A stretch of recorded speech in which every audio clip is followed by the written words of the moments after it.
Doctor Ibarra, como dije, mucho gusto. Eh, bienvenido a esta mesa de trabajo designada como mesa de trabajo de zonas francas. Es una mesa de trabajo multisectorial que se ha hecho con mucho esfuerzo y con el objetivo de enaltecer las áreas de zonas francas, ver sus fortalezas, sus debilidades, sacarle provecho, verificar la operatividad de cada una y cómo las podemos mejorar. En esta mesa está como autoridad, como parte gubernamental, la aduana, representada por el doctor Samuda. Está el Ministerio de Comercio e Industria, representado por Ámbar Ruiz. Está las zonas francas representadas por la joven Aida Michelle Maduro. Tenemos un grupo homogéneo de la Cámara de Comercio. Está el doctor Rolando Álvarez, el doctor Rogelio Correa, que son un grupo de la Cámara de Comercio. Mi mano derecha, Laura Aristizábal, y un montón de personas. Sebastián, que obviamente es el coordinador de la mesa. Y no puedo dejar por fuera a Luciana, que es la que está coordinando esta sesión y la que nos apoya. Ella es de la parte legal de la Cámara de Comercio. No voy a hacer esto muy largo. Quiero darle la bienvenida, doctor, y quiero darle mi agradecimiento por el tiempo que nos va a dedicar, que sé que va a ser muy provechoso para nosotros. Le voy a pasar ahora la palabra a Rolando, que también quiere saludarlo. Adelante, Rolando. Doctor, buenos días ante todo y a todos los miembros de la mesa e invitados. Palabras cortas, usted siempre bienvenido a este foro. Sus aportes van a ayudar mucho al desarrollo de esta mesa y dejarlo en buenas manos del licenciado Rodolfo Samuda, subdirector de la Autoridad Aduana de Panamá. Rodolfo, por favor. Muchas gracias, Rolando. Muchas gracias, JJ. Bueno, me hago eco en el agradecimiento, doctor Ibarra, en el espacio que nos haya separado para este conversatorio. Intentémoslo, sé por su gran experiencia, hacerlo lo más interactivo posible para que fluyan las ideas. Y abro un paréntesis, tenemos también acompañándonos, doctor Ibarra, a las asesoras de la principal zona franca del país, a la doctora Vilma de Luca y Yenia Díaz, que también tiene mucha experiencia en el tema. La idea de esta pequeña presentación, doctor Ibarra, es que tiene un foro en el cual podemos intercambiar muchas ideas y que sus recomendaciones, sus visiones, comentarios, mejores prácticas serían muy bienvenidas. Entonces, en ese sentido, no quiero extender más para que realmente, pues, iniciemos, pues, el conversatorio. Así que en nombre de la Autoridad Nacional de Aduanas, en mi calidad, pues, de subdirector general, le damos este fuerte abrazo y agradecimiento por este espacio. Gracias, licenciado Rodolfo. Bueno, sin más, permítanme presentarles al doctor Martín Ibarra, quien es, según mi criterio, la persona con mayor experiencia en régimen franco a nivel global.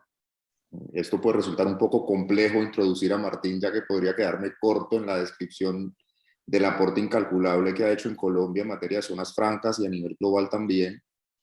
Martín ha asesorado a más de 15 países en procesos de consolidación de sus regímenes francos, es experto en benchmarking internacional de zonas francas, es abogado de profesión, preside uno de los bufetes de abogados más prestigiosos en Colombia, hace parte de las juntas directivas de la Organización Mundial de Zonas Francas y espero, Martín, que no se me haya quedado nada por fuera, pero quiero ser lo suficientemente claro y directo y bueno, agradecemos enormemente el tiempo que hayas dispuesto para compartir con nosotros tu experiencia y bueno, tienes aquí en este foro a las personas que están directamente involucradas en el desarrollo de las zonas francas y como conversamos en la reunión previa que tuvimos sobre este tema, queremos es entender desde tu opinión cuál es el futuro para las zonas francas en Panamá, cómo desde tu experiencia has visto, según los casos de éxito, de estructuras de gobierno y estructuras demográficas similares a Panamá,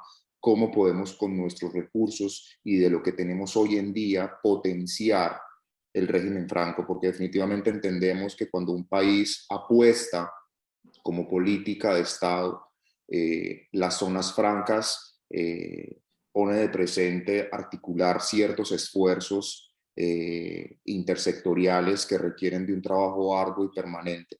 Así que, Martín, muchísimas gracias y dejo abierto el escenario para que tú puedas continuar. Disculpa, Seba, antes de que el doctor Ibarra, pregúntale cómo sería la mejor metodología, si él va a hacer algunas pausas, paréntesis, quiere hacer alguna introducción, cómo podemos intercambiar las ideas para hacer fluido el conversatorio. Gracias, doctor Rodolfo. No, esta es una conversación entre amigos, donde me siento así. Veo aquí grandes amigos, además desde hace muchos años, como mi amiga Aida. Somos coequiperos en la Asociación Latinoamericana de Zonas Francas. Y obviamente con Ámbar también, que es muy, muy activa en ASFA. Yo tuve el honor de ser el fundador de ASFA y su primer presidente. Cumplimos 25 años ya el año entrante de unir las zonas francas de América Latina.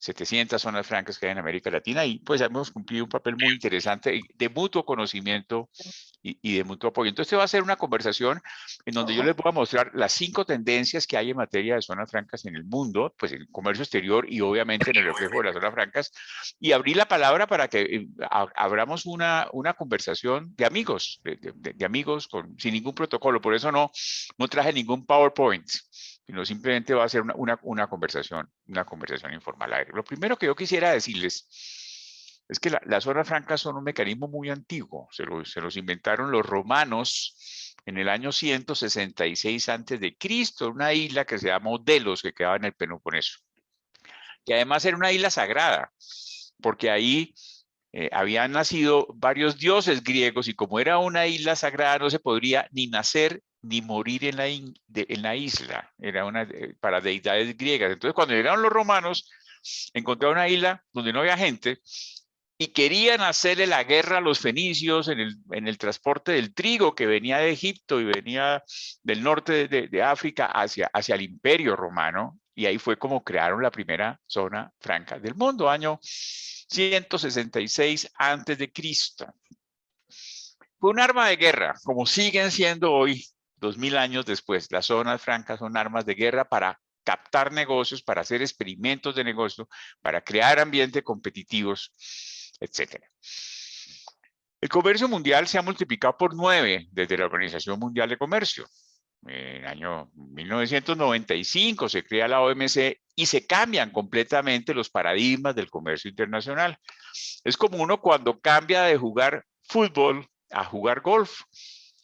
En ambos deportes se utiliza la pelota, pero en el fútbol es mucho más grande, en el golf es mucho más chiquita. En el fútbol utilizamos los pies, en el golf utilizamos los palitos. Ustedes no han visto ningún golfista que le pegue patadas a la pelota. Eso nos pasó, se vería muy mal. Eso nos pasó exactamente en la transición del GATT a la OMC. En la religión del GATT había que gravar las importaciones y había que subsidiar las exportaciones. En la religión de la OMC había que desmontar los incentivos a las exportaciones, había que desgravar las importaciones, había que facilitar el comercio y el concepto de importación y exportación se fue alineando y eso hizo que se creara el concepto de cadenas globales de valor, que son productos que saltan de un país a otro, encadenándose, aumentándose el valor de materia prima a producto intermedio, de producto intermedio a producto final, de producto final a logística internacional. Y esas nuevas cadenas globales de valor suponen escenarios neutros. Escenarios neutros en donde se vaya agregando valor paulatinamente sin gravar ni con trámites ni con procedimientos ese encadenamiento mundial. Porque si uno le coloca impuestos y trámites a las cadenas globales de valor, las rompe y las hace imposible. Y ahí es donde viene el boom de las zonas francas en el mundo. Si ustedes ven, cuando se creó el GATT habían 50 zonas francas, entre ellas las de Colón. Cuando se creó la OMC ya habían 500 zonas francas en el mundo. Hoy hay entre 3.500 y 5.000, es el dato aproximado de las zonas francas en el mundo. Hoy se ha multiplicado por 7 el número de zonas francas en el mundo. Se crean 150 zonas francas cada año, 10 zonas francas, 12 zonas francas al mes, porque se requieren escenarios privilegiados para hacer posibles las cadenas globales o regionales de valor o la logística internacional. Espacios neutros, o sea, así como cuando un pueblo se vuelve deportista se crean estadios, y cuando un pueblo se vuelve religioso se crean iglesias o sinagogas o mezquitas, y cuando un pueblo se vuelve consumidor se crean centros comerciales. Cuando se profesionalizan las cadenas globales de valor se crean las zonas francas. No sería posible concebir las zonas francas precisamente sin esa interacción de bienes que van saltando de un país a otro o de productos que van saltando en logística y donde necesitan que no se les toque, que no se les grave, que no se les moleste, sino que se facilite su funcionamiento. Es un concepto, las zonas francas no existen, es un concepto psicológico.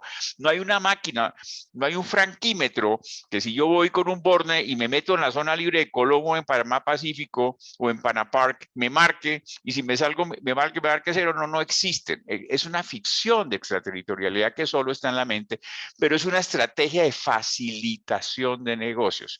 Y esto es muy importante porque, a ver, conozco países que hacen zonas francas y después la llenan de tantas regulaciones que es más difícil hacer negocios adentro que afuera. Bueno, eso es la primera. Entonces, lo segundo que yo quisiera decirles es que en este momento en que llegamos a un pico en el 2018 de 18 trillones de dólares, el comercio empezó a bajar. No bajó el año pasado tanto como se preveía inicialmente por el COVID, iba a bajar entre un 10 y un 20%, no, bajó un 7% y otra vez se está recuperando, pero se están dando cambios estructurales en el comercio mundial. Y permítame 5 minutos, les cuento cuáles son las tendencias, las nuevas 5 tendencias en el comercio internacional, porque dependiendo de las tendencias, las zonas francas son un instrumento, es como el violín. Puede tocar las notas que uno quiere. Entonces vamos a ver si vamos a tocar la quinta Beethoven o vamos a tocar un buen merengue. Con el mismo aparato podemos tocar diferente tipo de música. Veamos cuáles son entonces las 5 tendencias que vemos en el comercio internacional. La primera es la recomposición de las cadenas de valor. De cadenas lejanas a cadenas cercanas. De cadenas de países que no se conocían mucho a cadenas de países amigos. Por eso no solamente están hablando del reshoring o nearshoring, sino están hablando de friendshoring, hacer negocios con los amigos. Ese es subrayo los amigos. Alguien me decía esta semana que están hablando del offshoring, por si las moscas, por si no hay un proveedor allá, pues vamos a tener el proveedor por acá cerquita. Entonces, esto va a ser muy importante porque supone una relocalización de no solamente una fuente de proveeduría, sino de varias fuentes de proveeduría y ojalá algunas de ellas cerca de la cadena de suministro. El año 2019, el año que antes del COVID, salieron de China 88.000 millones de dólares de exportaciones, se dejaron de hacer por la guerra comercial entre los Estados Unidos y China, que se relocalizaron en muchos otros países, en 30 países de América Latina, solo 2, México y Colombia. Los demás, ninguno tuvo proyectos importantes en el nearshoring. Estamos desperdiciando en América Latina una oportunidad fantástica que nos está presentando los nuevos vientos del comercio internacional. La segunda tendencia es el e-commerce, que además se ha fortalecido de manera importantísima con el COVID. Porque cuando la gente no podía salir de sus casas, pues le tocaba pedir por comercio electrónico desde el mercado hasta los zapatos tenis o la bicicleta estática porque ya no podía ir al gimnasio. Entonces el e-commerce se ha multiplicado de una manera muy interesante. Estamos en la segunda metamorfosis reciente del comercio internacional en materia de logística. A mí me tocó vivir la primera, que fue la transformación del bulto en el contenedor. A mí me tocó introducir en Colombia la palabra contenedor cuando se prohibía, porque en ese momento los buques de nuestra línea insignia, que era la flota mercante gran colombiana, la patria de los mares, estaba diseñado para café, para bultos, no para contenedores. Y trancaron 5 años la introducción de la palabra contenedor en Colombia porque los buques no admitían contenedores. Hasta que nos tocó hablar con la flota y decir, o cambian de buques o se quiebran, y como no cambiaron de buque, en efecto, se quebraron. Pues hoy en día 800 millones de contenedores surcan los mares del comercio internacional. Esa fue la primera metamorfosis hace 30 años. Ahora estamos en la segunda metamorfosis, que es la metamorfosis del contenedor al paquete, a las parcels. El señor Ma, el dueño de Alibaba, dice que el paquete va a jubilar el contenedor. Y aunque no creo que sea tan cierto ni tan rápido, sí tenemos que tener en cuenta esa teoría. Entonces ha surgido un nuevo negocio en el mundo, que es convertir el agua en vino, convertir contenedores en paquetes. Y alrededor de eso viene una liturgia del comercio electrónico, de lo que se llama hoy en día la dictadura del consumidor, que todo el mundo quiere estar a un clic de distancia de su pedido. Entonces, tenemos zonas francas donde se hacen productos de e-commerce, tenemos zonas francas donde se convierten contenedores provenientes de lejanos mercados en paquetes que van o para el mercado doméstico o para el mercado regional. Tenemos zonas francas donde se convierte un contenedor que se hizo en el mercado doméstico en paquetes para reclamar los impuestos de para atrás y mandar por paquetes al comercio internacional. Y tenemos zonas francas de redistribución regional. Redistribución regional del comercio electrónico, que hoy es el 13%, pero mañana va a ser, mañana en 5 años, que es hoy, va a ser el 35% del comercio mundial. O sea, de esos 18 trillones, 6 trillones de dólares van a ir en comercio electrónico de una u otra manera. Nosotros estamos trabajando ahorita en la Organización Mundial de Zonas Francas con la Organización Mundial de Aduanas y la Unión Postal Universal, diseñando las nuevas reglas del comercio electrónico internacional en el mundo, porque la aduana estaba preparada para bultos y contenedores, no para paquetes. Y viene el concepto de minimis, etcétera. Esta es una gran oportunidad para la zona franca. Bueno, el tercero es la agricultura, la importancia de las exportaciones agroindustriales. Y si bien es cierto que la pandemia dejó, por ejemplo, ya nadie usa corbata. Yo estaba contando cuántas corbatas veía y únicamente veo la de la foto de Rogelio, no más. De esto nadie usa corbatas. El COVID mató la corbata.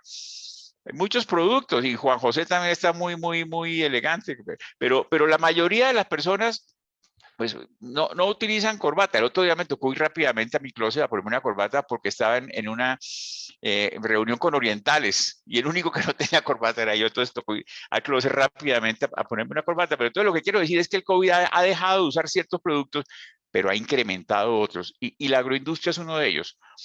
De los 7.000 millones, 7.800 millones de personas, todos, si somos hombres, comemos 1 kilo y si somos mujeres, comen 800 gramos al día. Eso no ha dejado de ocurrir. Es más, hemos comido y tomado más desde la pandemia. Y si ustedes ven cómo el comercio exterior bajó un poquito, el comercio agrícola subió mucho. Entonces, países de régimen tropical como Panamá, con buena localización y cerca del puerto, la agroindustria es prometedora. Celebro mucho la ley de agroparques y de invernaderos que ustedes sacaron hace poco, porque pues van en la tendencia correcta. Y eso daría para que Panamá exporte más de lo que hoy exporta, de 377 millones de dólares en frutas. Debería ser un país, un Perú, un Chile. Porque es que la localidad pues, queda bastante más cerca de los mercados internacionales que Perú y Chile, ¿no? Pero estoy hablando de 8.000 millones de dólares en agroindustria y Chile en 16.000 y Panamá en 377. Bueno. El cuarto tendencia es las nuevas clases de energía.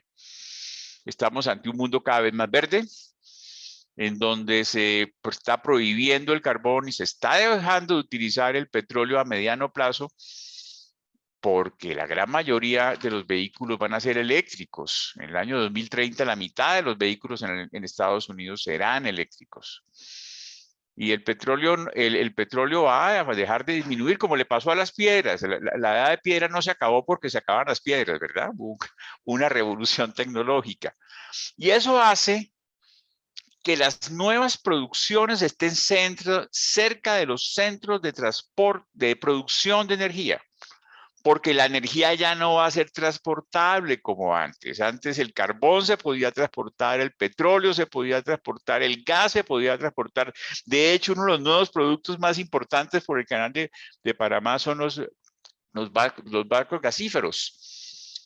Pero el día de mañana va a haber impuestos al comercio exterior por la fuente de combustible con que es producido el hierro o el aluminio o el níquel o cualquier otro metal. Va a haber impuestos ambientales a la producción, de tal manera que la producción debe estar cerca al panel solar o a los molinos de viento o a la hidroeléctrica con energías renovables. Y eso también a su vez va a incidir en la relocalización de los lugares de producción de aquellos elementos que requieren alta energía para ser producidos, fertilizantes, metales, etcétera. Y la última tendencia es la capacidad de producción y almacenamiento de información. Un contenedor tiene 30 datos, un paquete también. Y cuando yo convierto un contenedor en paquetes, la explosión demográfica de datos es inimaginable. Y ahí es donde vienen los data centers, las zonas francas de data center, lo que se llama las cloud free zones. Ahorita estamos asesorando al gobierno de Arabia Saudita en un parque, una cloud free zone. Ahí no hay una máquina de coser, no hay una máquina de logística, es una zona franca de data centers para todo el Medio Oriente. Bueno, entonces, cuando vemos estas 5 tendencias y nos localizamos en nuestra hermana República de Panamá, decimos, ¿cómo está Panamá hoy?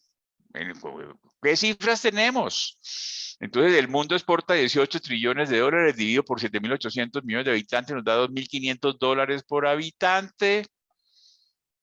Y si Panamá exportara los 2.500 dólares por habitante, debería exportar en bienes solamente 10.000 dólares, 10.000 millones de dólares, 10.000 millones de dólares. Y de acuerdo con cifras que hemos capturado, está entre 2.700 las cifras oficiales y 2.500 reconstruyendo esas cifras de los países importadores. 4 veces por debajo. Yo pensé que Luisa, la niña que me está ayudando con la investigación, se había equivocado. Y no puede ser. Panamá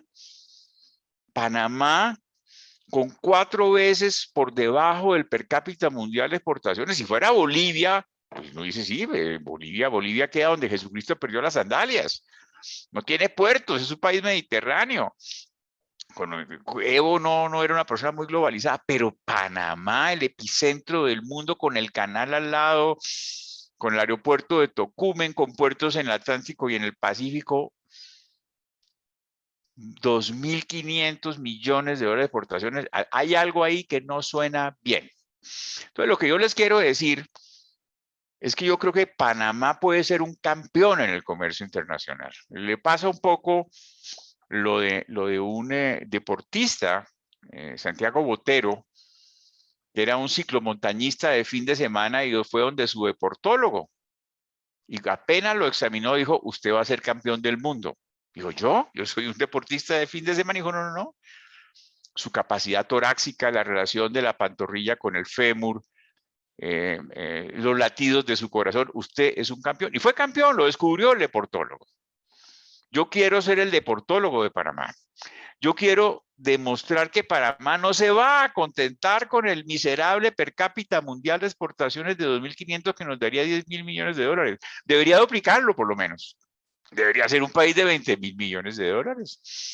Pues es que si uno le dijera a Papá Lindo, denos la mejor localización, con el menor ancho entre el Atlántico y el Pacífico, con un canal ya construido y con unas personas con capacidad y visión internacional, con una inmigración importante, porque Panamá es el resultado de que hay muchos apellidos de origen de diferentes nacionalidades, que ese es el fuego del inmigrante, como diría Michael Porter, es un activo muy importante del país. Entonces, el gran reto que yo quiero colocarles hoy es cómo hacemos para que Panamá pase del 25% del per cápita mundial de exportaciones al 200%. en un periodo de 5 o 10 años. Obviamente esto no es soplando y haciendo botella. Para eso necesitamos visión. ¿Cuáles son los negocios del futuro? ¿Hacia dónde va el comercio internacional? ¿Y qué debemos hacer en Panamá para tener una visión global que nos permita alcanzar las estrellas? Y ahí sí, en ese momento empezamos a ver qué tipo de zonas francas vamos a requerir para ganar la guerra. Porque nuevamente, como en el momento de los fenicios, estos son instrumentos de guerra comercial. Entonces, la gran pregunta es, ¿qué es Panamá en comercio exterior? 2.500 millones de dólares, 5 veces más chiquito que Costa Rica, que exportó 11.000 millones. Más de 100 veces más pequeño que México, que exportó 400.000 millones de dólares el año pasado. Si ustedes dividen los 400.000 millones de dólares entre los 30 estados mexicanos, te da 13.000 dólares por estado. Panamá exportó 2.500. Panamá exportó mucho menos que el promedio de cualquier estado de México. 15 veces menos que Colombia. Entonces, un poco mi mensaje es que tenemos un gran reto y una inmensa oportunidad al frente si afinamos visión y nos ponemos de acuerdo. Entonces, obviamente, cuando uno ve un país muy grande en localización, en logística, en proyectos, pero muy pequeños en cifras, la pregunta es con qué discurso nos vamos a aproximar al mundo para captar las necesidades en un momento en que se nos viene la subienda. Porque todos los 5 sectores que les acabo de mencionar tocan a Panamá. El nearshoring toca a Panamá, tiene los puertos. El e-commerce toca a Panamá, tiene a Tocumen y tiene los puertos y tiene además una condición única, es que tiene los puertos cerca del aeropuerto. Y el poder convertir en Balboa un contenedor que viene de China en paquetes que redistribuimos a toda América Latina, con el de minimis, eso es un nuevo negocio y tenemos que crear una legislación para esa. El agroindustria toca a Panamá. La energía toca a Panamá, el sol es gratis. Y los data centers, pues obviamente también, porque ustedes se están preparando en atraer empresas multinacionales, en crear un ambiente especial, las famosas EMAs, etcétera. Entonces, todos los 5 sectores son vientos a favor de Panamá, que tenemos que tener la inteligencia en ver cómo tejemos una red muy grande para podernos atrapar y que no se nos filtren por los dedos de la mano. Entonces, ahora, ¿qué tenemos hoy en día? Tenemos un supermercado de regímenes. Cuando uno empieza a ver los regímenes, tenemos la zona libre de Colón, tenemos Panamá Pacífico, tenemos las otras zonas francas, tenemos las EMAs, tenemos los agroparques. Entonces, cuando uno le va a explicar a un inversionista extranjero de que un país que hace 2.500 millones de dólares tiene 5 regímenes, eso da promedio como de 500 millones de dólares por regímenes. De hecho, cuando uno ve, por ejemplo, el año pasado las exportaciones que desde zona libre se hicieron a Panamá son a 672 regímenes de 500 millones de dólares. 500 millones de dólares es la mitad de lo que hace una multinacional de exportación en México. En México tenemos multinacionales de cada una exporta 1.500 millones de dólares. Entonces, lo que quiero decir es, ¿a qué le vamos a apuntar? Entonces, lo que yo los quisiera invitar hoy, en esta primera parte de la conversación, es a ver cómo se sueñan ustedes su país en 5 años. ¿Cuáles son los nuevos negocios a los cuales deberíamos apostarle? Que sean negocios de tamaño grande, que estén creciendo y que Panamá tenga, que no sean rocket science, que Panamá tenga la capacidad de atraparlos rápidamente por su localización, por su logística, por su idiosincrasia, por su vocación, por el sol que tiene, por los valles y ríos y tierra cultivable, etcétera, factores físicos. Ahora, a mí me ha dado la vida la oportunidad de estar en más de 100 países del mundo y he visto que mientras unos crecen, otros decrecen. Y cuando los líderes tienen claro una vocación, el país florece. Mira el caso de China. Me tocó estar en la misión, y Sebastián no sabe, que creó las zonas económicas especiales en China en los años 83, la misión del Banco Mundial. Se acababan de morir 50 millones de chinos de hambre, la hambruna de Mao Zedong. Hubo más muertos de hambre en China que de bala en Europa en la Segunda Guerra Mundial. Y ahí fue cuando Deng Xiaoping dijo, yo necesito cambiar el país.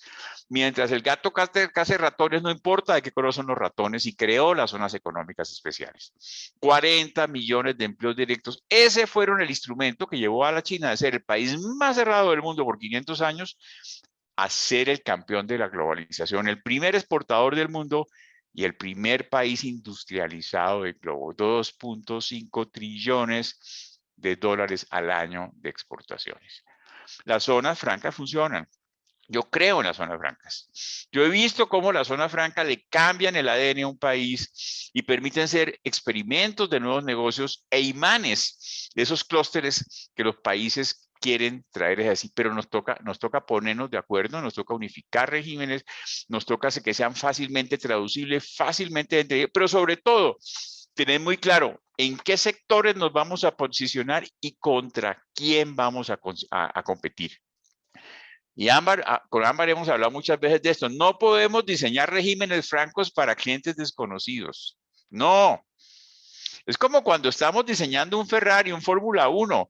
Tenemos que saber contra el Lamborghini del lado qué velocidad tiene. 0 a 100 kilómetros en cuántos segundos. Tenemos que ver cuáles son los 4 o 5 sectores que le vamos a apuntar y cuál es la propuesta de valor que nuestra competencia internacional hoy está dando, no para igualarla, para superarla. Solo gana uno, no ganan dos. Cuando una empresa dice me voy a Panamá y no me voy a México, o no me voy a Costa Rica, o no me voy a República Dominicana, es porque algo hizo mejor Panamá que su segundo país competidor. Tenemos que tener la permanente noción de que estamos compitiendo contra el mundo. Ese es un poco lo que yo quería compartirles el día de hoy, y cuenten con mi modesta ayuda en lo que pueda ser bueno, pero creo que es apasionante. Ante todo, yo diría, Sebastián, que más que hablar de rediseño del régimen franco, lo que tenemos es que hablar de construcción de una visión sobre las oportunidades globales que tiene Panamá en la próxima década, próximo quinquenio, y sobre eso veremos si vamos a pescar trucha necesitamos caña, si vamos a pescar ballena necesitamos ballenero. La caña de pescar truchas poco nos sirve para pescar ballenas y no podemos estar con el arpón equivocado en el momento equivocado. Esa es un poco mi reflexión.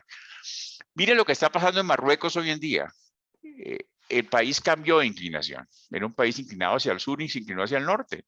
Cuando alguien le dijo a Rey Mohamed esto, que por ahí, por al lado de Tánger, pasaba el 25% del comercio mundial, creó 5 zonas francas, creó Tanger-Med, movió el puerto 50 kilómetros, se trajo una fábrica de Renault que produce un carro por minuto, se trajo un parque de autopartes y hacen aviónicas. Cuando yo escuché en mi último viaje a Marruecos que habían 5.000 españoles ilegales trabajando en Tánger, dije, wow, funcionó la estrategia. Eso es básicamente, yo espero haberles compartido algunas de las reflexiones. Yo quiero mucho a Panamá, he ido con mucha frecuencia, tienen muy buenos parques, tienen proyectos icónicos, tienen una de las mejores zonas francas de multiusos, que pues de Panamá Pacífico, tienen Parapar, tienen otras 15 zonas francas que ahí las ha liderado con 15, 17 zonas francas con lujo de detalles. Tiene a zona franca de Colón, que definitivamente toca readaptarla a esta nueva realidad, pero sin duda esa infraestructura es reutilizable en esta nueva normalidad que les acabo de mencionar. Entonces yo abriría simplemente el conversatorio pues para ver la reacción de ustedes y que cada uno exprese sus opiniones. Gracias, Martín. Definitivamente es impresionante lo que nos acabas de compartir. Es alentador y motivador. Quisiera abrir un poco la discusión. Tenemos varias manos levantadas. El licenciado Samuda, la licenciada Vilma y la licenciada Ámbar. No sé si en ese orden quisieran intervenir. Así que abro la discusión. Licenciado Rodolfo. Bueno, Sebastián, por nosotros acá siempre en Panamá y en todos lados, las damas primero. Las damas primero, claro que sí. Licenciada Vilma, por favor. Gracias, Rodolfo y Sebastián. Bueno, quiero decir que realmente me han parecido apasionantes y extraordinarios los planteamientos del doctor Ibarra, realmente. Y definitivamente que concuerda, o sea, veo que no estamos tan desencaminados con la visión que tenemos acá en Zona Franca por parte de la actual administración en cuanto al tema de hacia dónde queremos enfocar nuestros esfuerzos para desarrollar algunas de estas estrategias puntuales, particularmente, por ejemplo, el tema del nearshoring y el tema del e-commerce, que para Zona Libre de Colón revisten gran importancia, pues dentro de lo que queremos hacer. Sin embargo, yo quiero plantear que tenemos algunos puntos y según el doctor Ibarra, bueno, tenemos muchísimas ventajas competitivas aquí en Panamá, no solamente la zona libre de Colón, sino todos los diferentes sistemas de zonas francas que existen en la actualidad, pero sí tenemos algunas desventajas que yo considero que son serias y que también nos trabajan en contra, y que por eso es que yo decía en la reunión de la semana pasada que me preocupa el tema de políticas públicas, porque esto conlleva una voluntad política y una voluntad de hacer políticas públicas que sean cónsonas para poder dirigir, timonear esta nave y llevarla a donde queremos ir. Uno de los temas que me preocupan a mí o que nos preocupan a nosotros en este tema el impulso que queremos darle a todo el tema de zonas francas. Bueno, uno fue algo que expresó muy bien la licenciada Gisela Porras en la reunión pasada. Tenemos una diversidad de regímenes que es una oferta interesante, pero que a veces se puede tornar un poco confuso para los inversionistas que estén interesados en venir a Panamá, y eso es algo que realmente debemos ver cómo lo podemos mejorar. Pero los dos, y eso es algo que se puede solucionar fácilmente, pero los dos puntos que me preocupan a mí más son, uno, el tema de mano de obra capacitada aquí en Panamá. El tema del nivel educativo que tenemos en Panamá ahora mismo. Aquí muchas empresas que han tenido interés grandes en venir a establecerse aquí en Panamá, a última hora han terminado yéndose para otro lado por el tema de que no tenemos suficiente mano de obra capacitada, y eso es algo que nos está trabajando en contra. Y realmente a mí me preocupa eso muchísimo, más cuando vemos que estamos en un punto en que prácticamente le tenemos que estar rogando a los profesores que regresen a las escuelas a dar clases. O sea, no veo un acompañamiento entre todo este esfuerzo que estamos haciendo y, oye, tenemos que hacer un cambio notable e importante en la educación para poder proveer a esos inversionistas que quieren venir a Panamá de la mano de obra capacitada, y eso, o vamos a tener que importar todos los trabajadores, toda la mano de obra capacitada de otros países, y eso implica también hacer cambios importantes en nuestra legislación e incluso flexibilizar la legislación laboral.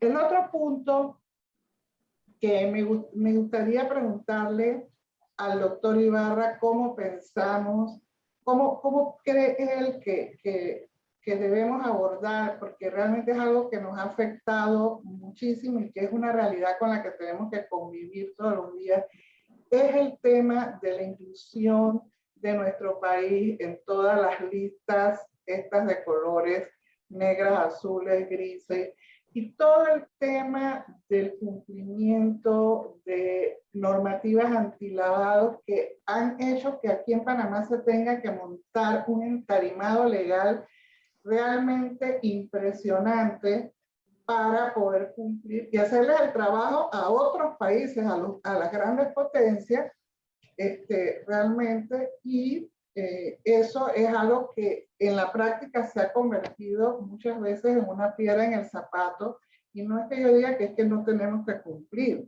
Obviamente, por supuesto que tenemos que cumplir, porque yo siento que nunca es suficiente lo que hacemos, y ¿qué orientación, qué recomendación nos puede dar el doctor Ibarra en este sentido? Y esos eran los puntos que quería plantear. Muy interesante, de verdad. Lo felicito, doctor. He quedado encantada con su presentación y se la agradezco muchísimo. Muchas gracias, Vilma. Muchas gracias por sus palabras. A ver, varios elementos. Lo primero es mano de obra. Sí, realmente para procesos intensivos en mano de obra, la mano de obra es un factor fundamental. Y encontramos ejemplos como el de Dubái, donde tenemos la sede de la Organización Mundial de Zonas Francas, donde yo viajaba prepandemia 3 veces al año, en donde hay 800.000 emiratíes y 3,5 millones de mano de obra que viene y se va. Ellos importan mano de obra. Entonces, depende si son empleados de la construcción, policías de tráfico, enfermeras, personas que ayudan al hogar o simplemente trabajadores en zonas francas. Son zonas francas de importación de mano de obra. Y eso también lo tuvimos en América. ¿Cuántas personas vinieron de África en la época para exportar oro? Por solo Cartagena llegaron 350.000 esclavos. En toda América, 14 millones de esclavos, que es uno de los desastres más horrorosos en la historia de la humanidad. Se importaba mano de obra porque la mano de obra local no daba. Y aquí encontramos regímenes como en el de Panamá Pacífico, que incluye visas de trabajo dentro de la ley estatutaria de Panamá Pacífico para directivos o para otro tipo de colaboradores cuando se justifique. Es un modelo muy interesante que muchos otros países de América Latina están mirando, pero definitivamente la capacitación es un reto. Miren ustedes lo que tuvo que hacer China para haber creado 131 millones de nuevos empleos industriales en el mundo, la revolución más grande de la industria a nivel de toda la historia de la humanidad. O lo que ha tenido que hacer México. Tuvimos esta semana un webinar muy interesante de los países de la Alianza del Pacífico, de la cual Panamá es observador, donde mi buena amiga Claudia Ávila, la directora de la Asociación Mexicana de Parques Industriales, nos decía cómo hay 3,5 millones de trabajadores calificados, entrenados en sus parques industriales, exportando 250.000 millones de dólares a los Estados Unidos. Ese es un reto grande, porque obviamente, pues si traemos una empresa y no tenemos la mano de obra capacitada, o toca importar la mano de obra o toca capacitar la mano de obra local. La segunda pregunta tiene que ver con las listas. Y estamos ante un nuevo mundo, Vilma. A mí me ha tocado liderar en la Organización Mundial de Zonas Francas las relaciones con la OCDE y las relaciones con la OMA. Y quizás escogieron a la persona de mayor edad para dar esa batalla. Al comienzo no me querían aceptar, no me daban la cita, y eso que iba de parte de la World Fisheries Organization. Hoy en día tenemos una magnífica relación tanto con la OCDE como con la Organización Mundial de Aduana. ¿Y qué nos decían? No, es que las zonas francas son fuente de contrabando, son fuente de falsificación. Allí se roban la propiedad intelectual, se promueve el tráfico de mercancías que no pagan derechos de autor, se promueve el lavado de activos, etcétera, hasta tal punto que se ha desarrollado el programa de operador económico autorizado en zonas francas, por una parte, y por otro lado, el programa de Safe Free Zone, de zonas francas seguras con la OCDE. La OCDE tiene un folleto que le voy a mandar a Sebastián para que se lo reparta, en donde dice el horror que son las zonas francas en comercio internacional. Eso lo hizo antes de que empezáramos conversaciones, y eso fue lo que motivó, Vilma, el contacto que tuvieron. Me mandaron, yo me sentía como uno de los gladiadores en el circo romano lleno de leones. Me mandaron solo, yo estaba ante 15 personas en la OCDE empezando a hablar en un ambiente bastante inhóspito, y hoy tenemos muy buena relación, pero ellos no quieren mucho las zonas francas. Entonces, lo que quiero decir es que estamos en un mundo donde los paradigmas están cambiando. Y acaba de ocurrir algo ahorita en julio, que es el Minimum Global Tax del 15%. Habían, Vilma, dos cosas que no se han regulado en el mundo todavía: los impuestos y el amor. Esperamos que el amor nunca lo regulen, pero los impuestos lo acaban de regular a nivel mundial. Para allá vamos. O sea, hoy en día el que no tenga trazabilidad, el que no tenga transparencia, el que tenga sitios que no puedan ser vistos, no es viable dentro de la nueva normalidad del comercio mundial. Y en eso, detrás de eso están todas las multinacionales, los Louis Vuitton, la Philip Morris, todas las empresas para los cuales los derechos de propiedad intelectual, la trazabilidad de las mercancías y el fair play, la competencia honesta, es el prerequisito de no quebrarse. Entonces uno o se monta en ese tren o lo deja el tren. Y ese es un punto muy importante porque las zonas francas ya del mundo han entrado en esa onda. Usted no tiene idea la cantidad de zonas francas que ya están siendo declaradas como operadores económicos autorizados. A mí me tocó en Colombia hacer ese cambio hace 30 años de imagen. Las zonas francas eran antros de contrabando en Colombia. Hubo una frase del expresidente de la Asociación Nacional de Empresarios, que en Colombia se llama la ANDI, que es el gremio más potente del país, que decía que la industria textil en Colombia se salvaría el día que liquidaran las zonas francas, porque habían contrabando de textiles y confecciones de zona franca. Hoy en día, las zonas francas son totalmente operadas por operadores privados que responden con su capital y su póliza por si se pierde una botella de whisky o una prenda de vestir. Ellos pagan los impuestos correspondientes. Hoy en día, Vilma, la Asociación de Zonas Francas en Colombia queda dentro de la ANDI. Es una cámara de la ANDI, se llama Cámara de Zonas Francas de la ANDI. Mire, en 30 años cómo se le dio la vuelta al mecanismo. Y si alguien quiere hacer mal algo en Colombia, no se va a una zona franca, porque tiene un usuario operador privado, porque tiene la aduana encima y porque tiene una empresa de auditoría que está verificando los inventarios de los usuarios. Entonces, esa nueva normalidad, pero yo creo que Panamá tiene un futuro inmenso. O sea, si a mí me dijeron, ¿qué país quisiera usted adoptar en América Latina que tuviera hipertrofia logística, que tuviera tierra cultivable, que tuviera los mejores aeropuertos con una línea que llega directamente y con las barrigas de los aviones, que tiene el mejor flete aéreo a los Estados Unidos de América Latina, $1 kilo, 99 centavos de dólar kilo, Vilma, lo mismo que vale 4,50 desde China o 2,60 desde Europa? Con esta explosión del e-commerce, yo diría Panamá, yo adopto Panamá, yo estaría feliz adoptando Panamá.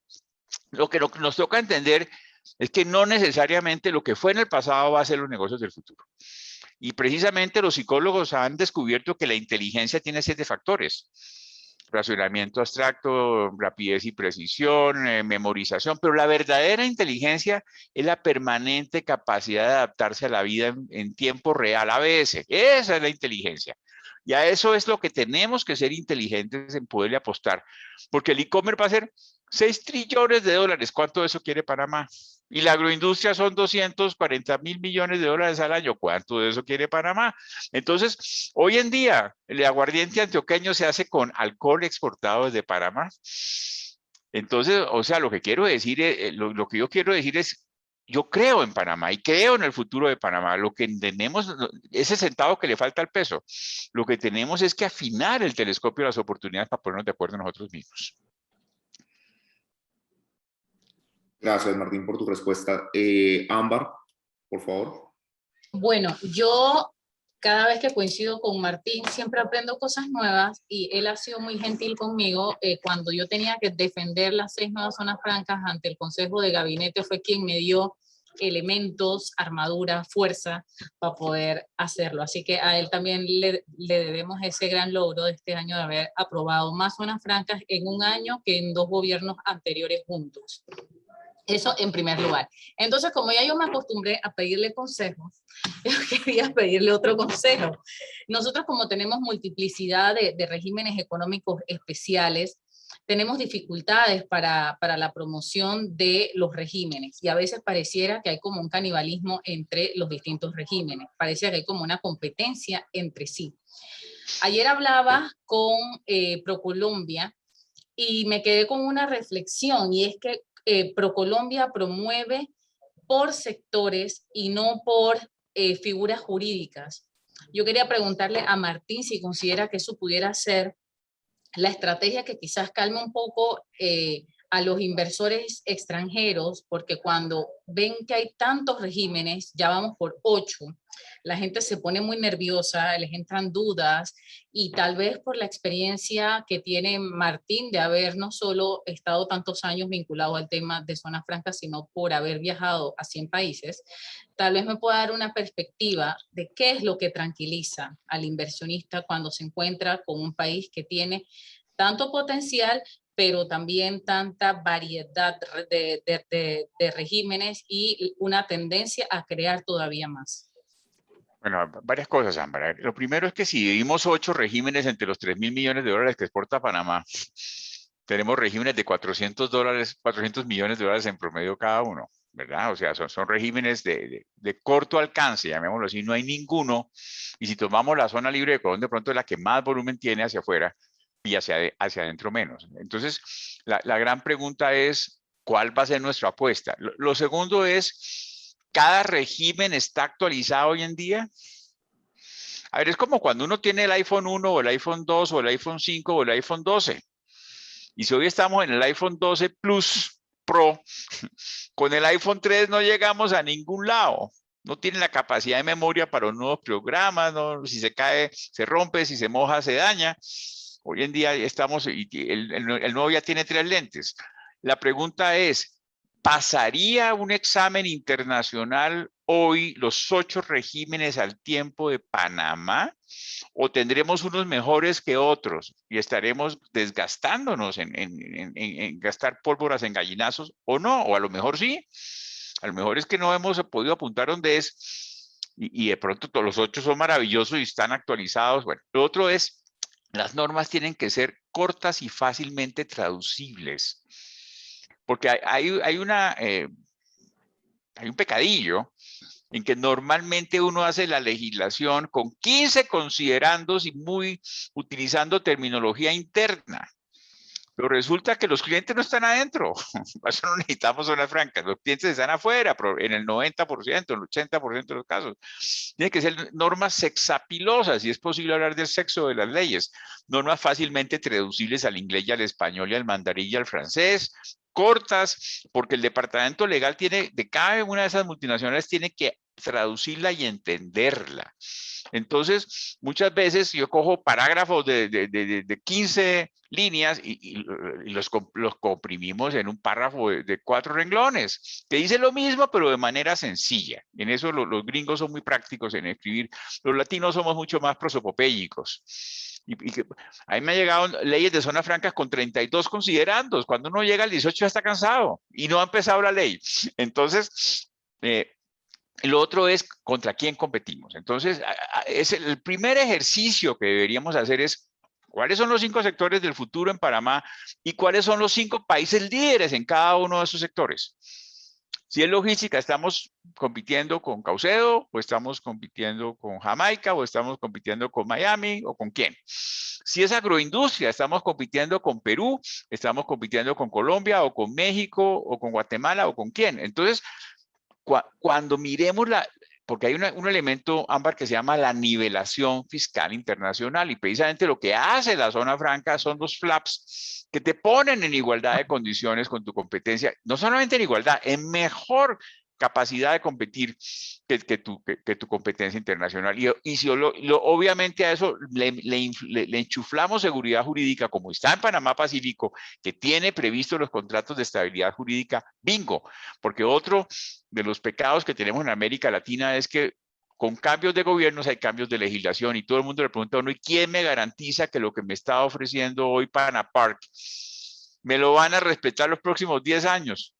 Y lo dejan a uno callado. Entonces esos contratos de inversión, como se llamaban en China, o de estabilidad jurídica, no para todas las inversiones, inversiones de conexión global de 15, 20, 30 millones de dólares que le den al inversionista la seguridad de que va a tener su fórmula de negocio, se le va a respetar, que somos países serios y que le vamos a respetar la fórmula con lo cual la trajimos. Entonces, yo creo que más que el número es ver la competitividad de cada uno de ellos. Fíjate que en el caso colombiano, la palabra es zonas francas, pero dentro de zonas francas yo tengo zonas francas multiusuarios, zonas francas especiales, y dentro de zonas francas especiales tengo zonas francas agroindustriales, zonas francas para salud, zonas francas para puertos. Los puertos son zonas francas en Colombia. Zonas francas para servicios.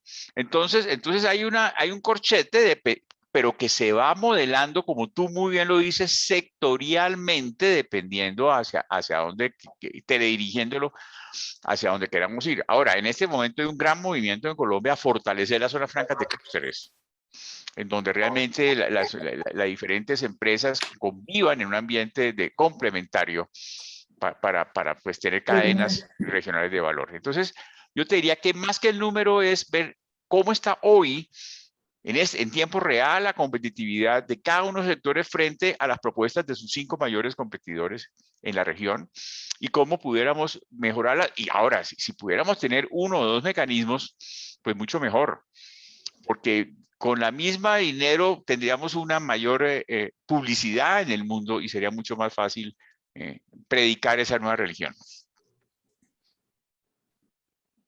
Gracias, Martín. Tenemos a Rolando con la mano levantada y el doctor Samuda también estaba en lista después de las niñas hablar. Rodolfo, sí estaba en lista primero que yo. Sí, por favor. Muchas gracias, Rolando. Ok, igual me hago eco de mis 2 comisionadas anteriores. Doctor Ibarra, de verdad, súper interesante, la verdad que muy interesante. Lo que hace que también me surjan muchas también preguntas, pero voy a tratar también de ser respetuoso con mis otros comisionados que creo que también quieren participar y quieren también saludarlo.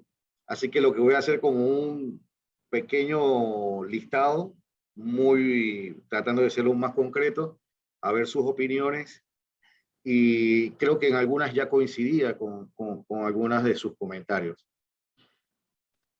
En cierta forma, quiero iniciar que por qué las aduanas están correlacionadas con las zonas francas. Las zonas francas son un régimen aduanero establecido por el Convenio de Kioto revisado, así que y desde el Convenio de Kioto. Usted lo ha trabajado muy bien y lo ha explicado muy bien. En ese sentido, en ese punto, si hay corrientes de armonización también y de revisión ya del Convenio de Kioto revisado, porque ya también las nuevas realidades hacen ver, así como se revisa los Incoterms, así como se revisa también el sistema armonizado. Creo que debemos promover de repente la revisión del Convenio de Kioto para que las zonas francas, como usted dice, poder armonizarlas y que no crea, y más que de una guerra, yo pienso, doctor Ibarra, que sería instrumentos de desarrollo, porque si no hacemos canibalismo, que es lo que entonces surgen nuevas percepciones de ideas, cuando de repente no se utiliza o no se comprende muy bien. O sea, de repente no sé si estoy haciendo mucha lluvia de ideas en esta primera pregunta. Sus experiencias y sus comentarios sobre las zonas francas digitales, le escuché algo al respecto. Queremos ver, como usted decía, esas nuevas corrientes, lo referente a las OEA, pero no tanto como empresas establecidas en la zona franca, sino que el mismo promotor de zona franca podamos constituirlos como OEA desde la visión de aduana. Sabemos que hay iniciativas desde la zona franca, desde la Asociación de Zona Franca, como Zona Franca Segura, pero esta certificación ayudaría a complementar mucho más, pero a la misma zona franca, no a la empresa que está establecida. Si hay algunas, claro. Las nuevas medidas, disculpe, doctor Ibarra, para darle también las nuevas medidas de bioseguridad esta pandemia nos ha ayudado mucho a entender, y se lo digo como la visión desde las aduanas, que hemos tenido que correr medidas distintas al reconocimiento físico, implementación de digitalización, lo que hace que entonces tengamos que pensar mucho en tecnología. Cómo está la visión de cómo continuamos utilizando mucha más tecnología en la zona franca, que creo que le daría eso, lo que usted decía, trazabilidad, control, seguridad, que nos ayudaría mucho en ese sentido. Y por supuesto, nacimiento de nuevas operaciones. Ya usted lo comentó mucho y muy bien, lo del nearshoring, cross-docking, y las nuevas tendencias. La paquetería, como usted bien dice, va a ser sumamente, pues ya lo estamos viviendo, porque el aeropuerto internacional de Tocumen ahora, en pandemia, tuvo mucho más movimiento que antes, porque ahora, cuando en pandemia un fabricante mandaba un contenedor, el pedido ya no era un contenedor, sino era o mitad o un cuarto, pero el contenedor tenía que venir hasta Panamá. Así que, ¿qué hacían? Hacían varios consolidados para poder entonces aprovechar entonces el envío, revisar ese nuevo régimen y esos controles. Bueno, me quedaría y recordarle también algo muy importante, doctor Ibarra. Recuerda que nosotros somos principalmente logística.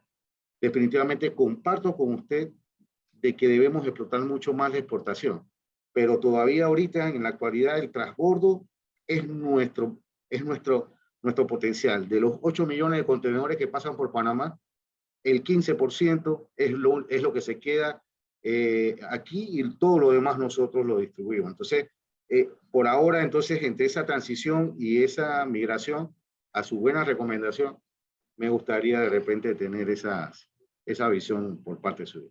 No sé si lo abro, doctor, pero...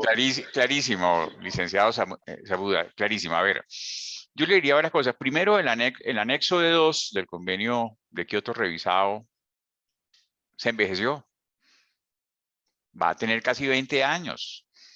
Y hace 20 años no había comercio electrónico, no había data center y no había la interrelación íntima que hay entre las zonas francas y las aduanas.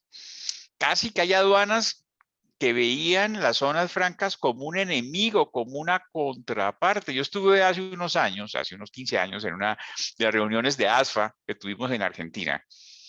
Y usted no tiene ni idea el discurso del director de aduana contra las zonas francas en su propio país. Yo sí me levanté, le dije, mire señor, yo quiero decirle que hay muchos países en América Latina donde hay una magnífica relación entre la aduana y zona franca. Por ejemplo, en República Dominicana hay la subdirección de aduanas para zonas francas. El único papel de ese subdirector de aduanas es vigilar que las zonas francas, que no recaudan un peso, porque su función no es recaudar, pero generan 200.000 empleos y generan una gran parte del Producto Interno Bruto, funcionen. Entonces, hay una gran confianza. En Estados Unidos, la directora de aduanas de Estados Unidos me decía, Martín, el sitio donde yo siento que mis mercancías están más seguras es en las zonas francas. Y el señor llegó a decir que eran cuevas de contrabando, que eran nidos de ratas, que eran espantosas, que debían cerrarlas en una cumbre latinoamericana de zonas francas. Entonces, como digo, hay de todo, uno en el mundo se encuentra de todo. Pero yo sí quisiera subrayar la importancia que tienen la muy buena comunicación entre las zonas francas y las aduanas en la nueva normalidad. Primero, porque en la pandemia demostró que las zonas francas eran pulmones del comercio internacional. Cuando las industrias se cerraron, los centros comerciales se cerraron, pero los barcos llegaban, esas mercancías se almacenaron en las zonas francas. Por ejemplo, aquí la zona franca de Bogotá nunca se cerró. Y en época normal tenía 32.000 trabajadores, nunca tuvo menos de 8 o 9.000 trabajadores cuando la ciudad estaba completamente bloqueada. Uno no puede salir sino a pasear el perro. Que por cierto, venga, se los muestro, está aquí, me acompaña a dar conferencias. Ya ha aprendido bastante de comercio internacional. Y de zona franca. Y de zona franca, es un perro franco. Entonces, Por eso estamos trabajando ahorita con la Organización Mundial de Aduanas en la redacción del nuevo, ya no será el D2, será el D3, la nueva versión de la zona franca donde incluya comercio electrónico, donde incluya compatibilidad de sistemas informáticos, donde incluya operadores económicos autorizados para zona franca. Lo otro también tiene que ver con el diseño. En Panamá no existe la figura de operador de zona franca que hay en otras partes, como en Estados Unidos. En Estados Unidos están las zonas y las subzonas. Y el licenciatario de la zona es el que califica a los usuarios y responde por eso. En Colombia es igual. En Colombia, por ejemplo, la zona franca de Bogotá maneja esa zona franca y es el operador de 40 zonas francas especiales, lo que se llaman aquí unimpresariales. Él responde, si se pierde algo, él tiene que responder por lo que se pierde ahí. Entonces, él tiene casi que la delegación parcial de las funciones aduaneras. Cuando con AIDA hicimos un tour por las zonas francas de Panamá, el desarrollador de la zona franca es la empresa inmobiliaria que está al frente de los jardines y está al frente de los arrendamientos y de las goteras. Pero bajo el punto de vista, no se podía mover una aguja sin que la autoridad aduanera lo autorizara. De tal manera en que es muy importante pensar también en la posibilidad o no de determinados elementos darle crear o darle una facultad, porque se convierten realmente en auxiliares de la función aduanera. De hecho, doctor Ibarra, disculpe la interrupción, este es parte del foro, casualmente, que queremos resaltar, doctor Ibarra, porque está las aduanas, está Ámbar como zona franca del MISI, la parte intergubernamental, está el sector privado, y parte de eso es lo que queremos, casualmente, en conjunto. Primero, fortalecer esas relaciones, que yo comparto con usted, que nosotros debemos ser más aliados, debemos ser un apalancador cuando estamos en estas posiciones, porque definitivamente, si algo también demostró la pandemia, es que tenemos que trabajar en equipo. No hay objetivo que no se logren en equipo. Y mira, licenciado, con lo del e-commerce. En todo el mundo hoy existe el de minimis. O sea, si uno llega y monta el centro logístico latinoamericano de e-commerce en Tocumen, esos paquetes pueden llegar a toda América Latina sin impuestos, desde $30 Chile hasta $800 Estados Unidos, sin aranceles, sin IVA y sin procedimientos. O sea, ya no se necesita el correo de las brujas, ya fue el de minimis, creó un correo de las brujas natural. El señor Ma es un genio, creó un acuerdo de libre comercio con el mundo sin negociaciones bilaterales. Totalmente. Entonces, pero ahora, si pone a las aduanas a manejar paqueticos, usted tendría que tener 10 veces más personal del que tiene hoy en día, y en lugar de liquidar un contenedor que vale $200,000, le tocaría liquidar impuestos de un paquete que vale $200 o $300. Para eso están las zonas francas, para que ese operador sea auxiliar de la función aduanera, tenga los procedimientos informáticos en línea con la aduana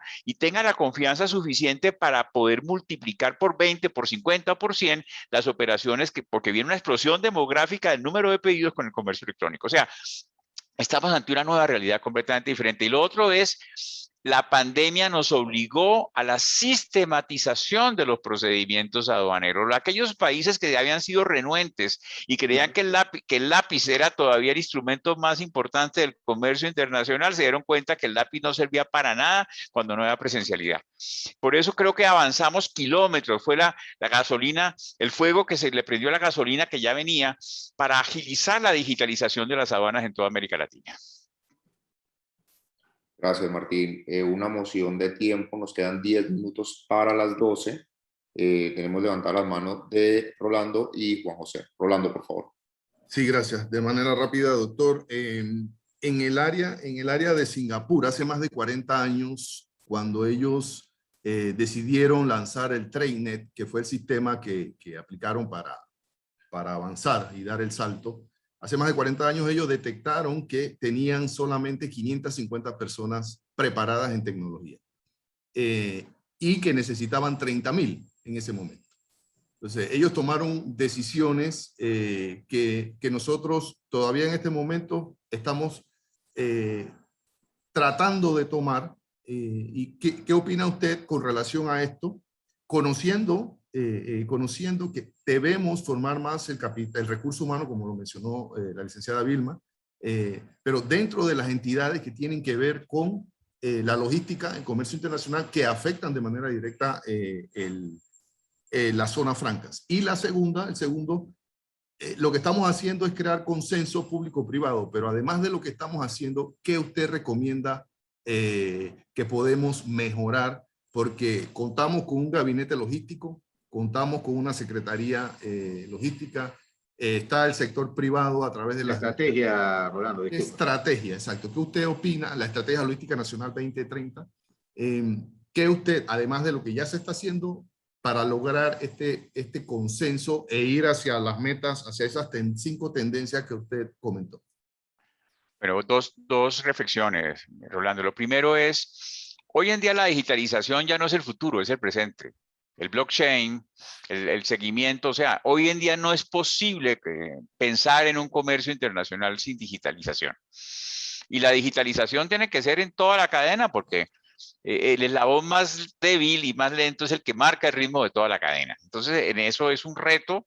Y si el reto de Panamá ser la capital logística de América Latina, pues tiene que ser también la capital digital de comercio internacional de América Latina. Eso es un monstruo. O sea, yo lo daría como un prerequisito, no como un logro. Sin eso no hemos empezado, ¿no? Bajo ese punto de vista. Y la segunda pregunta que usted me hace es muy importante. El sector público no exporta nada, pero el sector público es fundamental para crear el ambiente necesario para que haya un comercio exterior dinámico y visionario. Por eso, a mí me tocó crear, yo soy el consultor que creó el Ministerio de Comercio Exterior en Colombia en el año 91. Ahorita, en octubre, hace 30 años, le dediqué 6 meses de mi vida, me retiré de mi oficina, monté el ministerio y volví. Es la única vez que he sido infiel a mi oficina. Y después monté el de Costa Rica y el de Perú. Y cuando analizamos la estrategia de los más eficientes organismos de comercio internacional del mundo, el MITI de Japón, el International Trade Commission de los Estados Unidos, la SECOFI en ese momento de México, siempre vemos esa interacción sector público, sector privado, pero absolutamente es como la junta directiva de una empresa. El que no sabe para dónde va cualquier camino es bueno. Entonces, esos comités, el Consejo Nacional de Zonas Francas de República Dominicana, por ejemplo, en donde uno sabe quién es público y quién es privado, se sienta una vez al mes a ver cómo está el régimen, qué trámite quitar, qué estrategia mejorar, qué misión hacer. Es un solo equipo compacto, en donde es el país, no es el sector público o el sector privado el que va ganando, es el país el que gana. Ahorita en Colombia acaba de salir un decreto en marzo que creó por primera vez la Comisión Nacional de Zonas Francas, donde precisamente, y ya se reunió además, donde se ponen a pensar cómo competir y cómo ganar. Yo te subrayaría en rojo y con mayúsculas la importancia de tener organismos permanentes de alto nivel con poder decisorio que puedan avanzar kilómetros, porque sin eso seguimos haciendo lo que yo hago en el gimnasio, que es spinning, donde uno pedalea mucho, pero avanza poco. Gracias, Martín. Juan José. Gracias, Sebastián. Gracias, doctor. La verdad que lo hace ver de una manera muy sencilla. Me gustó mucho. Mi pregunta es básico. Yo pienso que sí debemos pasar del iPhone 3 al iPhone 11 Pro Extra, o como sea, pero me pasan muchas cosas por la cabeza. Lo primero, marco jurídico. Se hizo una ley de agroparques, se hace una ley de otra cosa, y ese es el modelo que nosotros tenemos en Panamá. ¿Ese es un modelo exitoso, o un modelo exitoso es tener una ley marco en que especifique las diferentes especialidades de las zonas francas? A ver, nuevamente yo volvería a lo que le estaba comentando a Vilma ahorita, y es qué tan competitiva es hoy en día o en el 2022 cada una de los 8 regímenes que tiene Panamá, y si flota o no flota. O sea, si fuéramos a hacer un concurso de los 5 mejores regímenes del mundo en cada uno de esos sectores, ¿cuáles de los 8 ganaría el primer premio, el segundo premio o el tercer premio? Y cuando uno quiere llegar de primero, yo fui Ironman, yo competí, yo sé lo que es competir. Y eso cuesta mucho esfuerzo, le cuento. No pay, no gain. No pay, no gain. Para llegar a ser el primero toca querer llegar a ser primero. Entonces la pregunta ¿es la ley de la zona franca de Colón la mejor de América Latina? ¿Es la ley Panamá-Pacífico la mejor? ¿Es la ley de agroparques la mejor ley de agroparques que hay en América Latina? O sea, ¿contra quién nos estamos comparando? Y de pronto, si descubrimos, ahora, la mejor ley del año 2010 no es la mejor ley del año 2015.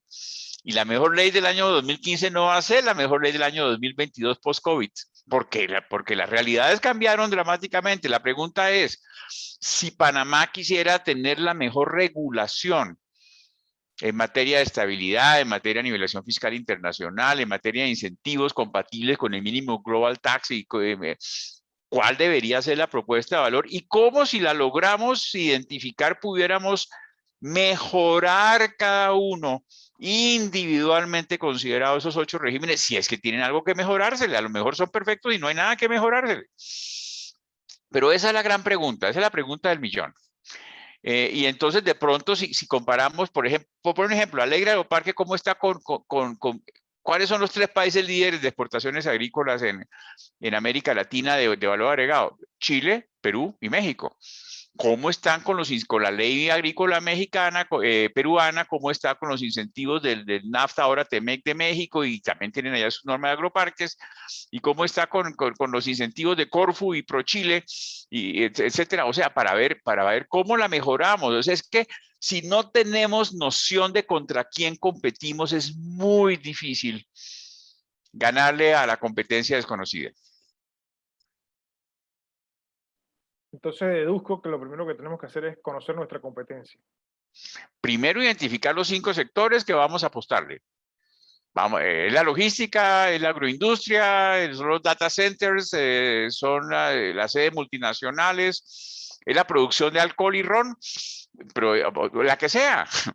Y a su vez yo lo subiría, si es agroindustria, no es toda la agroindustria, el capítulo 1 a 24 del arancel de aduanas. No, vamos a ver cuáles son los 5 o 6 productos. ¿Vamos a exportar carne o derivados de lácteos, o vamos a exportar frutas, o qué vamos? ¿Y quién compite con nosotros en el mundo? Entonces, en la medida en que vayamos en eso los chinos son maestros. Ustedes hablan con un macroeconomista de Chicago y dice no hay que focalizar las estrategias, dejar que las fuerzas del mercado obren. Ustedes van a China y dice, aquí hacemos aviónica y robótica. Si quiere hacer calzoncillos, váyase a esta región. Ellos tienen exactamente, y por eso, dependiendo de su visión, diseñan los parques industriales y zonas francas, sus programas de capacitación, sus programas de entrenamiento de mano de obra, etcétera, porque saben hacia dónde dirigir las diferentes regiones del país. Entonces, yo lo que creo es que tenemos que hacer un autoexamen de la maravilla que tiene Panamá de posibilidades de acaparar, de atrapar, de capitalizar la nueva normalidad, que todo pasa por Panamá. Los 5 sectores tienen que ver con Panamá. ¿Cómo está nuestro marco legal? ¿Y cómo hacer para que un marco legal bueno que pueda hacer en este momento sea el mejor del mundo, el mejor de América Latina? Yo creo que esa es la vara que debemos poner para que el caballo salte y gane el concurso. Excelente, Martín. Muchas gracias. Rogelio Correa. Sí, muy interesante todas las reflexiones, doctor. Y precisamente me gustaría llevar esa reflexión a otro punto, que es el siguiente. Siento que, y es más, esta mesa de nosotros los comisionados hemos dividido casualmente una parte operativa y una parte legal, porque muchas veces la parte legal ve las cosas de un punto de vista legal precisamente, y la parte operativa es la parte de cómo realmente se maneja todo el sistema logístico y de zonas francas. Quiero compartir con ustedes sobre un tema que es bien importante y no lo estoy viendo ni siquiera en el país. Y son tendencias de clase mundial, que son criptomonedas, smart contracts, IoT, blockchain, y cómo esto, y también una tendencia de la última milla, que es cómo como país vamos a poder implementar estas nuevas tendencias a todo este sistema logístico. Entonces, esto es simplemente para los comisionados, porque tenemos que realmente elevar nuestro punto de vista del negocio logístico, porque no lo estamos llevando al otro nivel. Esto que usted dice sobre el sistema de data centers, tenemos unas leyes obsoletas para el servicio de lo que es Big Data y demás, por temas de territorio, y yo creo que no lo hemos exponenciado precisamente porque no estamos viendo con luces largas. Entonces, quiero llevarme en poco tiempo, o sea, esa reflexión de usted para poder fortalecer nuestro sistema. Así que no sé qué comentario adicional podría llevar usted al respecto.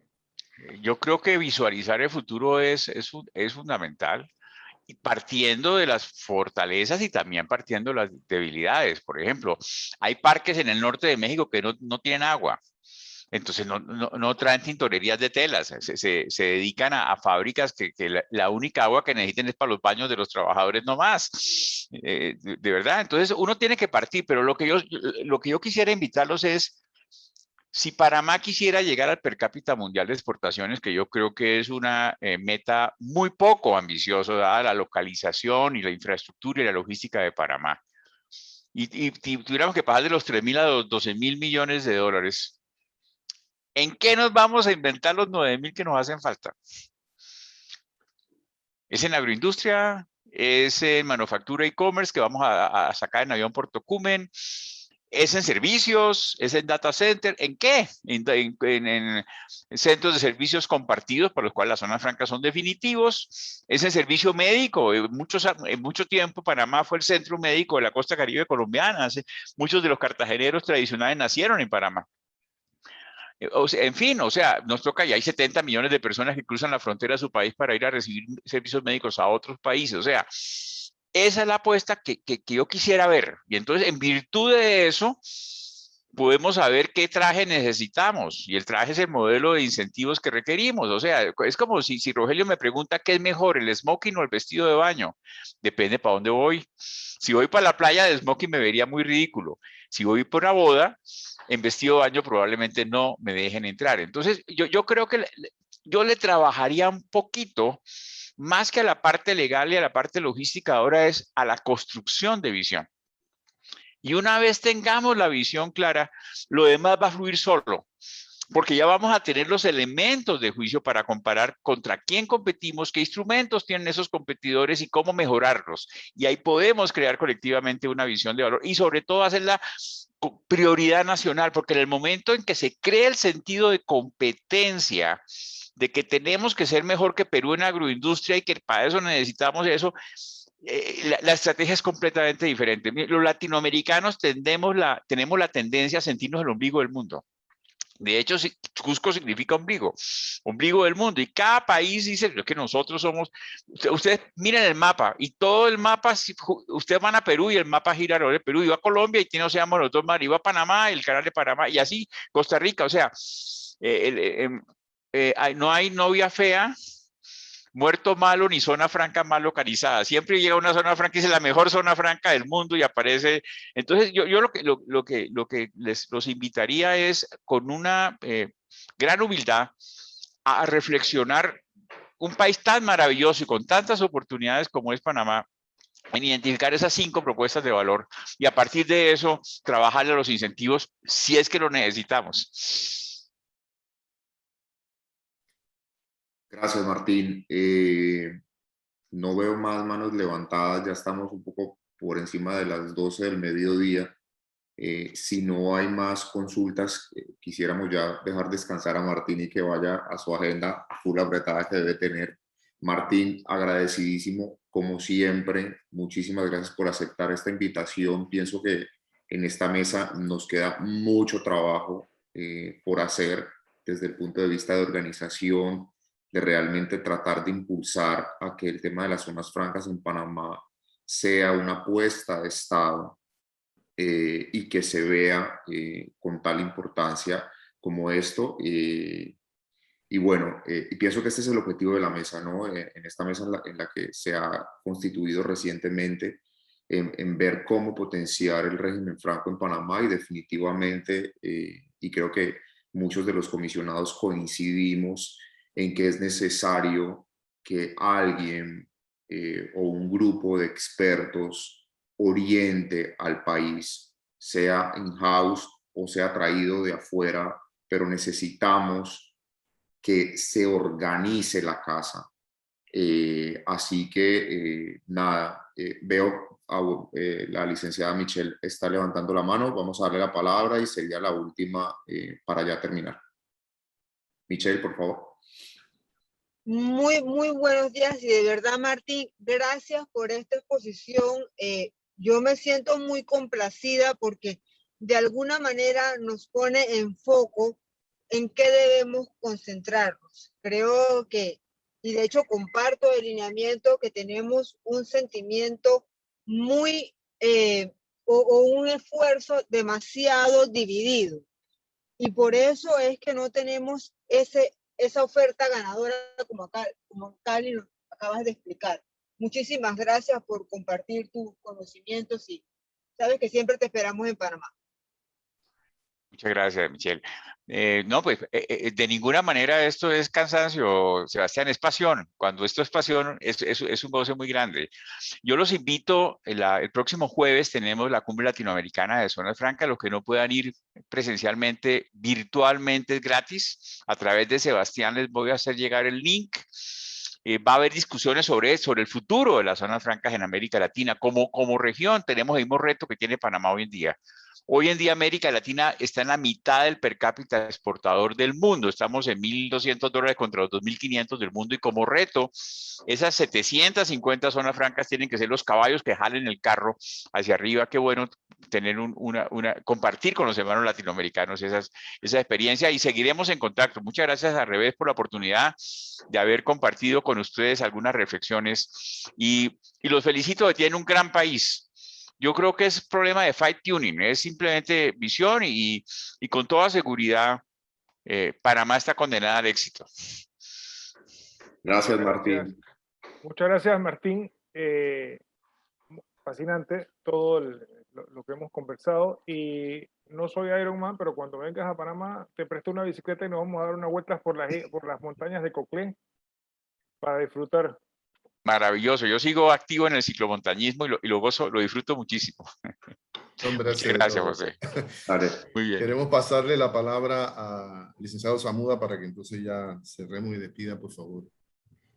Sí, muchas gracias, doctor Martín. La verdad, como dice JJ, no somos Ironman, pero bueno, hacemos algo de trote, así que bueno, cuando venga acá también lo invitamos.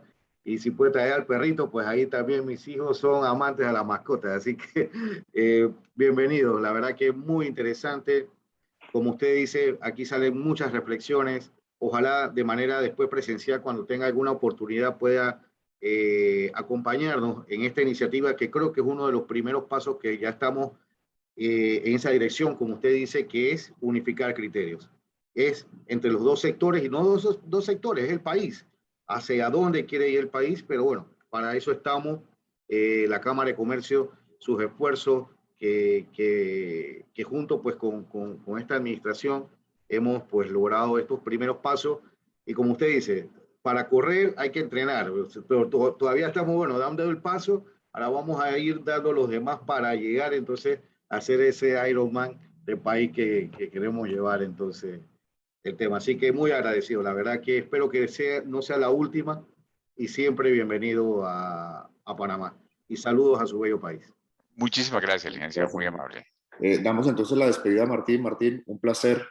Estamos Muchas gracias, Sebastián. No sé si los comisionados nos quedamos 2 minuticos más para cierre y conclusión y cerramos entonces la sesión. Gracias, Martín. Muchas gracias y un feliz día. Que estés muy bien. Gracias.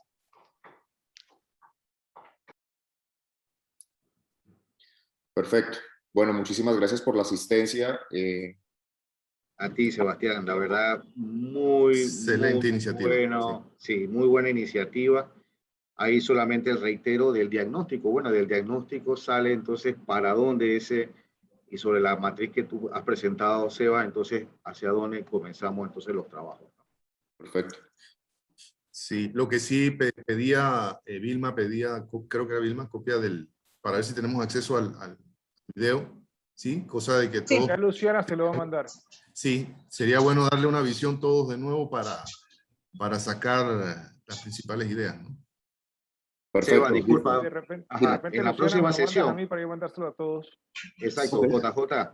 De repente en la próxima mesa, de repente si se puede hacer algún tipo de edición, nada más la parte de Martín, la volvemos como que a revisar, la exponemos y de repente pues comenzamos de nuevo los debates y Ok, intercambio de ideas, ¿no? ¿Cómo no? con gusto. Listo, señores, muchas gracias. Perfecto. Hasta luego. Que estén muy bien. Muchas Nos gracias a vemos en el todos. próximo. Es un buen día. Luego. Un fuerte abrazo a todos. Gracias, Cuídense Luciano. mucho. Chao. Y que gane Hasta luego. Panamá hoy, ¿ah? Sí, sí, Siempre. sí. Hoy ganamos, hoy ganamos. Y Colombia también tiene juego hoy, así que bueno, suerte también, Seba. Hasta luego.